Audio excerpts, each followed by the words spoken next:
Dans cette vidéo, je vais vous montrer comment créer un sélecteur d'unités pour faire passer vos mesures de euros en K-euros ou en millions d'euros. Donc, première étape, on va créer une table en cliquant sur Entrée des données, qu'on va appeler Unités,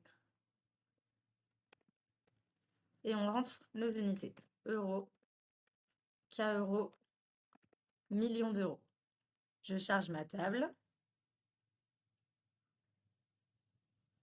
Elle apparaît bien ici, et ce sera une table qui sera non reliée au reste du modèle.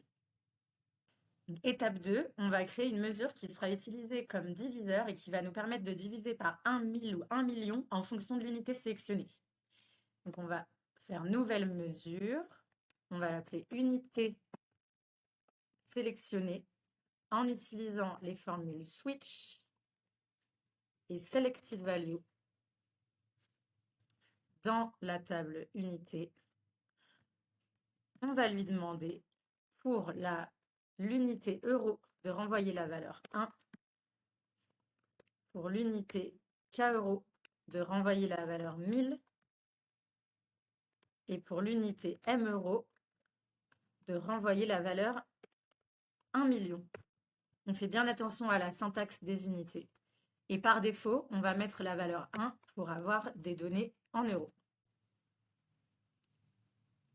On a bien la mesure unité sélectionnée qui a été créée ici. L'étape 3, ça va être de venir diviser toutes nos mesures par cette mesure unité sélectionnée. Sachant que dans mon modèle, j'ai toujours une mesure de référence. C'est la première mesure qui est créée, de laquelle vont découler toutes nos autres mesures. Donc dans mon cas, c'est la mesure chiffre d'affaires de l'année N.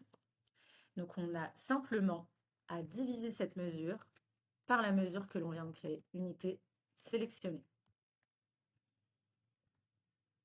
Et maintenant, le tour est joué. Je vais dans mes visuels pour créer mon sélecteur. Donc je clique sur segment. Je vais venir mettre les unités. Ici, par exemple, je veux créer une table ou un graphique. Donc, on va prendre le chiffre d'affaires par année. On voit que les valeurs s'affichent bien par défaut en euros. Et si ensuite je veux les afficher en K-euros ou en millions d'euros, j'ai plus qu'à cliquer sur mon sélecteur et les données se mettent à jour automatiquement. Et donc cela va nous permettre à la fin d'obtenir des pages avec des visuels dynamiques et d'afficher les valeurs avec l'unité qui nous paraît la plus pertinente.